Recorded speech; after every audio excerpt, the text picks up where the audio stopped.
Hey party people, Techno here, and this video took a lot longer to actually create than what I had hoped for. I'm sure as many of you probably know, life often has different plans from our immediate objectives, and that was the case here. Things got pretty busy in other areas outside of this content creation, and that just delayed the making of this video, so... I'm also working still to get audio that I'm happy with out of my Rode lavalier mic, so bear with me on that one if the audio quality in this video isn't the greatest. I'm working on it, but I haven't quite gotten there yet. So but what we're going to be talking about today, if you hadn't already guessed by what I have out in front of me, are my takeaways and lessons learned from the in-range Midnight Brutality match, and there were definitely plenty of them. I know Carl's already published his video over at In Range. He had a lot of really good insights, and I think he made a lot of great points about just gear that works at the match, gear that maybe doesn't work as well as you might think, and other areas. And of course, he is at least partially responsible for a lot of the stage design, so very much knows what the intent was behind testing various aspects of the competitors in those stages. But anyway, I don't think I explicitly mentioned it in the video where I was talking about my gear selection, but you could probably surmise based on what I had, and more importantly what I didn't have, that I was in the Night Fighter division. So for anybody not familiar, Night Fighter is passive aiming only, with no visible or non-visible light emission. So the option to use any kind of illuminators, IR lights, red lights, I was not able to do that during the match, and only passive aiming. So this was, as it turned out, an extremely challenging scenario for the environmental conditions that we were in. So this is also a point, just a couple weeks ago, Brassfax released a video addressing this point as far as night vision and environmental conditions, and it's spot on. So night vision is not a magic bullet, pardon the pun, in that it's still subject to the available light. If you're not bringing along any kind of supplemental illumination, then you are definitely at the mercy of the environmental conditions around you. And so for this particular night where I competed, there was heavy cloud cover that pretty much completely obfuscated any moon. And as I also mentioned in the previous video, this particular area of West Virginia is far from any kind of light pollution, light sources such as large cities or anything like that. You don't really get any of that sort of glow in the sky that you might see outside of a more urbanized area. And you're also in some relatively dense woods. So it was, when it got dark, it got extremely dark. That wasn't the case for the entire night. Towards the very end, the final stage, the cloud cover thinned out and the moon came out, and it was an absolute game changer for me, but I'll talk about that more in a little bit. But coming back to the gear selection, the decision to go, the almost last minute decision of mine to pick up an EOTech instead of using the SIG Romeo 5, I think is the difference in me being able to actually compete at all in the Night Fighter division versus probably having to, I don't know. I didn't bring any visible light sources with me as far as weapon lights or anything for the match, so there wouldn't, as far as I know, have been an opportunity to switch divisions if it came to that. There were other people that were in the shooting on my squad that did also have trouble shooting passive, and with the inability to see your targets, there's really not much you can do. So in some cases, they were able to switch divisions. In other cases, that definitely had an impact. So a major challenge on that front. I don't think, and back to the Romeo 5, the reason that I think the EOTech is the game changer there for me, or the differentiator, is because the entire night, not only was I using my PVS 14 on pretty much max gain for all of the stages, just to be able to see anything. I also had the EOTech at the lowest possible night vision illumination so that it didn't bloom and sort of obfuscate or obscure the target at all. Also, the light transmission qualities of the EOTech were definitely put to the test. I think it is, I don't have any provable evidence on this or figures, but my understanding, at least, is that among optics, EOTechs have some of the highest light transmission available on any kind of red dot, understanding this is a holographic sight, any kind of red dot style sighting system. And because it's a holographic sight, it doesn't need additional lens coatings or anything like that to project the reticle. So the light transmission is about as good as you can get, plus the large viewing size. There were definitely instances that I can think of where through my PVS-14, I could make out the target, even if just barely so. But by the time I raised the EOTech into my line of sight to acquire that target and take a shot, just that minor difference there, target was no longer visible. So in that case, I found myself oftentimes having to kind of come off the gun, position, get an understanding of where the target was, and then bring the gun back up to sort of estimate the reticle over that target. That worked reasonably well, but of course that costs time in this environment too, but it's a learning experience, so that's all well and good. Another thing about the gear selection just in general is everything it worked quite well. Let's say that, as I kind of guessed, it wasn't the limiting factor.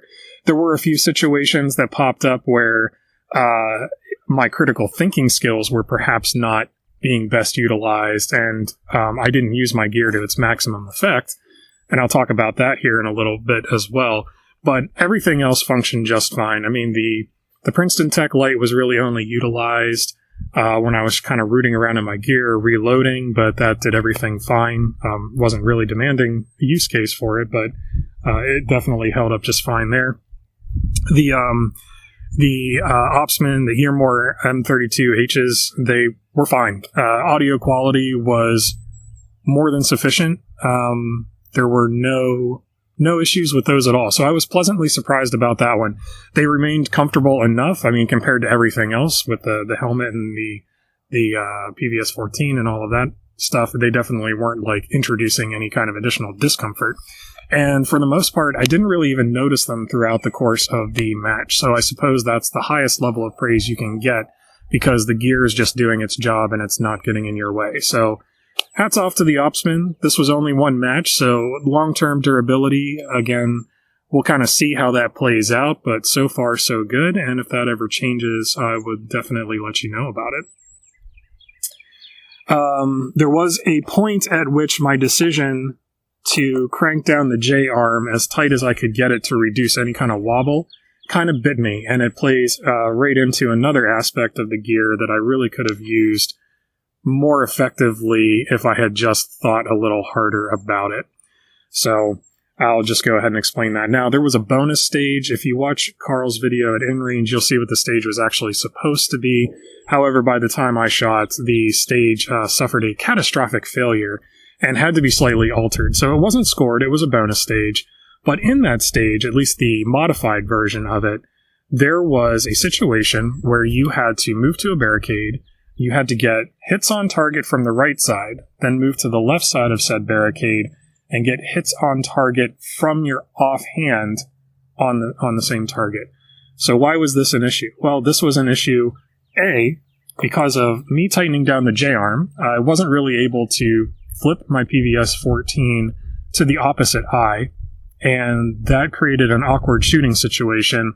But the other aspect that came into play that I think was actually more problematic is when it came to having your rifle slung and unslinging the rifle for whatever reason, one thing that, and this might be a training issue, there might be better ways around this. I think the better way around it is the one that I didn't think of at the time. Only in hindsight do we have clarity. But, of course, moving the sling off of your body, there's a lot of shit in the way when you're wearing a helmet, especially with all of this stuff hanging off the back. And there was, on multiple occasions it happened, but only once during the actual shooting to where it was really an issue. But my sling would get hung up on, presumably, this pack here, the cordage, whatever. So that, and then I would kind of be tangled and have to work that free, which cost tons of seconds on the clock. Now, as I said, hindsight is 20/20. So this would be an area where being familiar with your gear and understanding how to utilize it would have come in handy, because after this situation, as I was walking away from the stage, I kind of thought to myself, hey, idiot, you have QD points on your sling. Just detach the sling from the rifle and get yourself into shooting position. So, but you don't think clearly when you're on the clock. That sort of induced stress has more of an impact than you may think. And that actually plays into another aspect of critical thinking on the stages. Let me just back up one moment and just kind of mention the obvious too. The brutality matches are quite known for their physical aspects being more demanding as far as your cardio and strength goes. This one, I've not participated in other brutality matches yet, but this one I think toned down quite a bit of the physical aspects, most likely due to safety, just because of the nature of the match. There's certain things that would have been more risky to try to pull off, I think, but I don't necessarily know, but I suspect that that's probably the reason. In any case, there were still definitely physical challenges as part of this match. That would have been no secret going into it. I knew that physical fitness was going to be a key factor.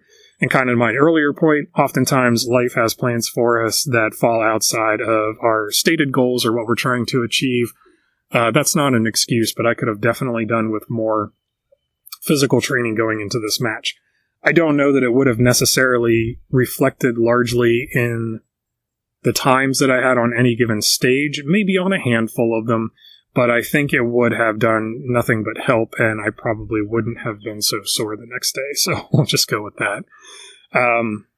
But yeah, back to the critical thinking side of things. I mean, this is where the induced stress of the shot clock, while it's not reflective, of course, of any kind of real-life situation involving shooting, where guns are employed, the clock does definitely add a level of stress, and it caught me off guard with a stage that had to do with mines, or these kinds of mines that you had to flip over and read. So allow me to introduce kind of one of my props here to illustrate the point. So this stage effectively had you carrying a mine, which I have no idea how much it weighed. I estimate somewhere between maybe 15 and 25 pounds. That's a pretty wide margin, but I don't know for sure. But this stage had you running to 3 different stations where you had 3 mines in front of you. And when you flipped over each of those mines, they had a word on the back that corresponded to a target out in the field. So those would have been closest, middlest, and furthest. And as I said, in the field, there were 3 targets. I couldn't really make out, but I suppose one was closer, one was mid-distance away, and the third was a further distance away. The middlest one actually seemed the hardest to hit, so I don't know if there was a size difference between the two. It was also one of the harder ones to see, but in any case, I'm getting away from the point. So even leading into this, I was not the first shooter on this match, so thinking about this, knowing ahead of time that you're going to flip these things over and there's going to be a word, closest, middlest, or furthest on these, you can start to kind of like plan to how you're going to quickly deal with that, right? If you were flipping one of these over, what would be some cues you would look for to actually just as quickly as possible get on that target and make that hit? Well, examining this, it's pretty easy. You can really boil it down to the first letter in each word, right? You have CMF. So that would be one cue. You don't have to read the whole word. You just have to look for a C, an M, or an F. There's only one of these that have 2 consecutive letters in it, and that's middlest. So immediately if you see 2 consecutive letters or 2 consecutive characters, even if you can't make them out, middlest, there's your target. And then the other cue would be to say, okay, well, if any of these are upside down, they all end with a T. So if your first character is anything approximating a cross-looking character, then this is upside down. So now reference the last character. I mean, this is all like fairly logical. It's one of those things that seems obvious. Now, that being said, having thought about this ahead of time, stepping up to the stage, and then having to go into this all went out the window. So first one I flipped over, I had a middlest, and it was upside down. and literally just felt like an eternity that I was staring at this, trying to deduce exactly what it was, until I kind of realized, hey, this is upside down. I need to flip it. So that is one aspect where the stress of the clock definitely kicks in your lizard brain, and all you're thinking about is time's ticking away and I got to make hits, and I don't understand what I'm looking at here. So that was one thing. I think that all of these matches, especially when they throw in challenges like this, that sort of stress inoculation or critical thinking under pressure, that's one of the main things that I like to take away from these competitive matches. It's not really about the score and winning, but about sort of problem solving and getting better at it. Another thing about this is because I was in the Night Fighter division, and I'm fully passive here. I can use no light source available. My off eye, being that I'm using a monocular, could not see really anything. So my off eye wouldn't be able to read these. Now, why is that relevant? Well, because on a PVS-14 or any other kind of night vision equipment, the aperture of the objective lens is extremely large. If you have any familiarity with cameras or lenses and how they function, large apertures mean shallow depth of field. And these are manually focused objective lenses. So you have targets out in the distance. And generally speaking, when you're moving around, you're going to be focused further out so that I'm not exactly how far away you reach sort of infinity focus. I'm going to guess it's somewhere around like the 20-yard mark or so, but don't quote me on that. In any case, your focus is generally at infinity, at least outdoors. If you were moving around inside, that might not necessarily be the case. But for this situation, I spent a lot of time at infinity. So kind of focusing on the distant tree line, and then everything that was important from a targeting perspective is going to be in focus. Well, this isn't in focus. This is completely illegible. You can't really even make out what it is that you're looking at a few feet in front of you. So now add to this the fact that every time I went to the mines, I had to adjust my objective lens onto the target enough to read it. Not the target per se, but the word in front of me enough to make it out. And then once I had ascertained what that target is, now I have to raise my head back up, get on the tree line, and then quickly focus back out to get as crisp tree line as is possible without spending too much time on it, so that I can make a hit on the target, repeat the process. Another challenge that was kind of catching me on this is that the mine we had to carry had a little rope coming off of it that would have made it really easy to pick up and carry to the next station. Well, because I'm coming off of a target at infinity focus and trying to find where I dropped this mine, eventually, after one or two instances, I tried to gently lay it down next to me and keep it as close to my body as possible for this exact reason.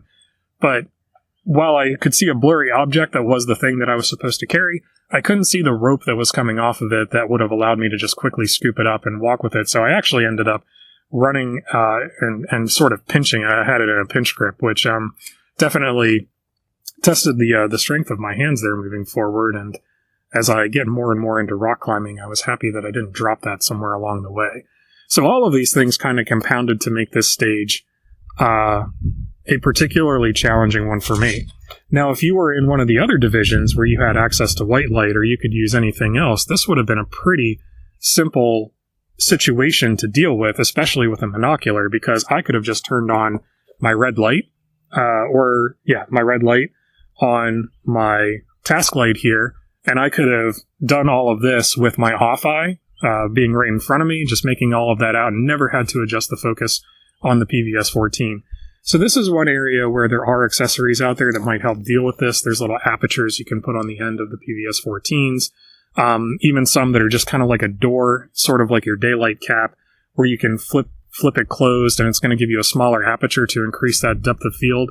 That might be something that I investigate. However, kind of going back to the conditions of the environment around me, is it was already extremely dark. So having anything that would have closed down the aperture to achieve a depth of field is going to come at a serious cost in the light that is available to the tube to amplify and showcase. So I'm not even sure that would have solved the problem. If I had used an aperture, it's quite possible that once I flipped that shut, there would no longer be enough available light for me to even read what was in front of me in any case. So that's kind of one of those unknowns, something I'll investigate, but I'm not sure that would have been the ideal solution.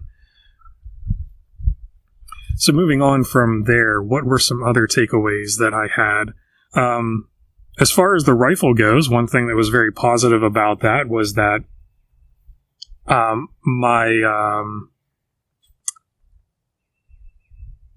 my zero remained true. My zero must have been pretty good from the get-go because I didn't have any challenges making hits whenever I could see the target, that is.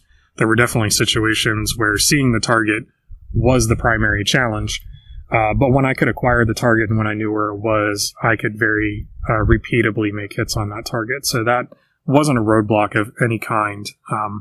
But there was a part about the sort of the setup of the EOTech on my rifle that would have been more ideal for this kind of shoot. And that would have been if instead of having the just supplied riser on the EXPS 3, 2 or whatever model number this is, I can't quite remember. If I would have had an additional riser here that would have brought that optic further up, I would have been able to very more quickly get on target with that. The large window of the EOTech made this a minimal issue. I mean, it was still pretty easy to bring the rifle up and get on target, but if there was an additional riser there, that would have made things all the easier.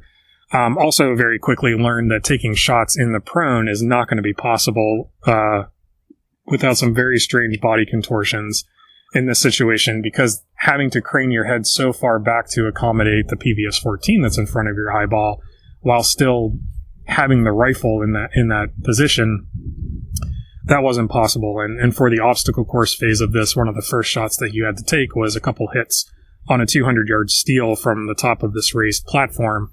Initially going up there, it was just like, yeah, I'm just going to go prone and let's get a stable shooting position to do this. Very quickly realized that I was not going to be able to do that. So I moved to a crouch, and thankfully, especially because of how good the zero apparently was, even from a crouch shooting position, I didn't have any trouble making those hits. Of course, you drop the mag and take a final hit on that steel to get to what is a clear gun. And naturally, because it was the final hit, that's the one that I missed and got the penalty on that. But hey, it is what it is. So some other takeaways. Much of this came out whenever we got to a stage called running, which was simplistic in its layout, and that's not a negative thing to say about it, but it seemed like it would have been a fairly simple stage. Let's say if this had been during the daytime, yeah, it would have been quite simple, but the complexity introduced at night, especially under those conditions, made it impossible. That was the first time during the entire match where I felt completely helpless at a stage. And the reason being is that looking through the PVS-14, you're looking at a monotone world. Whether it's green or white, it's still a monotone world. And with no moon in the sky and with that heavy cloud cover, you're not really getting any shadows being cast by those offset light sources either. So in this case, there was a berm, and the berm had two targets on either end and one in the center, a popper in the center. The idea was from a VTAC barricade, you would shoot left and right, or vice versa, just not two consecutive hits on the same target. But you had to get two hits on each of those ones at either end of the berm, or at the end of the shooting range, and then you would have to knock down the popper, safely set your rifle aside, run to the popper, set it back up, run back to the VTAC barricade, and reset. This proved to be impossible for me because I could not even see the targets that were at either side of at the end of the berm. They completely blended into the background. Everything just looked like white mottled rocks and dirt.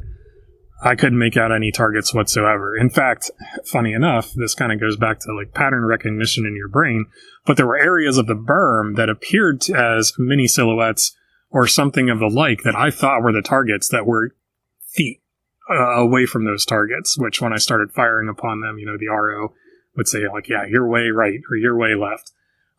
So I did manage to get a couple hits on those targets, but it was blind luck in just a left, you're high, you're low, and trial by fire eventually nailed the target, but that didn't make it any more visible. I got the initial spark to see where it was, but as soon as that was gone, it just blended right back into the background. Now, this would have been one area where if anything was going to test my physical conditioning or lack thereof, this would have been the stage, and just due to the nature of not making those hits, I never actually ran down to reset the popper. So I timed out before even making that initial run, and that stage was pretty brutally demoralizing because, yeah, it just felt completely helpless on that. Although other members of my squad ended up having some very creative solutions to address the problem, and that's probably worth mentioning, is even for the competitors that were in the, I guess it would have been infantry division, where they were able to use IR illuminators and lasers, that didn't necessarily help if you were in line with the source of light, because you still weren't really casting a definitive shadow. And at least for a number of competitors, I could see that they were also struggling to see those targets that were blending into the background. Now, they initially they had the advantage, and I thought this was extremely clever, because I don't know if I would have thought of this, is using an IR laser and illuminator, you don't have to be behind your rifle to make hits. So at some point, somebody figured out that they could have their rifle in the necessary position on the VTAC to shoot, but actually be standing up and looking over the VTAC from a different perspective, and that would get that sort of offset light source that would allow them to more visibly identify the target and make those hits. So that was pretty cool to see, and definitely one thing that I filed away in the memory banks for any kind of future use. Let's see. Was there anything else that was a major takeaway for the match? Yeah, a couple other things that I was thinking about that I don't really have a lot of, let's say, experience or evidence to back it up, but just some considerations. Wearing the iPro for the match, I had on a pair of clear iPro, trying to think of the brand that they are. I think they're Peltors. They're like a very thin kind of, eye protection. I'm blanking out on what exactly they're called. But it occurred to me that every layer that's between your eye and the image on the PVS-14 is an opportunity for loss of light. So I also kind of wondered, okay, in addition to the clarity of your optic and how much light transmission you have there, what about iPro? What kind of iPro would maximize the amount of light transmission? What is the impact of having, let's say, some scuffed up or scratched iPro that you've been using multiple times over on the visibility of those targets under these conditions? Just something I thought of, and something I might investigate to see what the best quality option might be there moving forward. And the other thing was another area where gear kind of, I wouldn't say got in the way, but I didn't plan accordingly for it, is I did wear gloves the entire time. And when we got to the bonus stage, we also had the opportunity to throw a flashbang. And this flashbang has a cap on it. You pull this cap off, and under the cap, there's a ring. And the ring is kind of, I don't know that it's taped down. I couldn't really see, but the ring is pressed down into the body of the flashbang such that you have to grab it and pull it up. And then, of course, you want to toss that. But the gloves, having the gloves on my hands, actually made it very challenging to grasp the ring and pull it out. Add to that the fact that, again, I mentioned, as far as focal plane goes, or focal distance, this is all a blurred mess in front of me unless I want to play with my PVS-14 to bring it into focus. So that probably compounded the issue more than it otherwise would have been. But yeah, knowing what I had to do in that stage, having that sort of upfront knowledge, I might have analyzed that a little bit better to say, okay, well, I'm going to remove my gloves for this stage, and stash them in my vest or in my pocket or something like that to make sure that there's no issues activating the flashbang. And they did give us a short primer on how to do that. So it is knowledge that I held ahead of time, just didn't have the consideration that could present an issue. Yeah, and apart from that, I guess the only other major question from my that remains with me is I'm definitely doing this again next year. There's no question about that. But I'm of two minds on this. I could join the infantry division and use IR illuminators and IR lasers. That definitely seem to offer the most effective means forward. And I think in let's say a real life situation, these would be tools that you would want to have to deal with all conditions, right? You would definitely want to have the various options and not just strictly be confined to one method of operation, such as passive aiming. So, do I get the IR laser and illuminator and do I do infantry next year? Or do I try to redeem myself knowing more than what I did going in and hit Night Fighter again and take on that challenge of using no available light sources and just passive aiming? Not sure where I'm going to go with this yet. I'm actually leaning more towards the Night Fighter side of things. But then again, if I went infantry, I would get a different patch. Speaking of which, the patch is badass. I absolutely love the Mothman with the GPNVGs there. That is pretty awesome. And I also want to thank all of the coordinators, everybody who participated in the match sponsors. It was an absolute blast. I had a great time. It couldn't have gone better. It met and exceeded every expectation. And speaking of IR lasers, I do, thanks to the generous giveaways that were provided by the sponsors, I do now at least have a small Steiner civilian IR laser that I can mount to various things, such as my rifles and my pistols, to start playing around with that active aiming as opposed to just passive. So yeah, those are my takeaways, my lessons learned from this match. I think that's pretty much everything. So basically it comes down to slow down, think before you do. Physical fitness is paramount. And even the best gear is going to have its limitations. So you need to know what you're working with ahead of time. Oh, I guess speaking of gear limitations, I didn't address the final stage where the moon came out.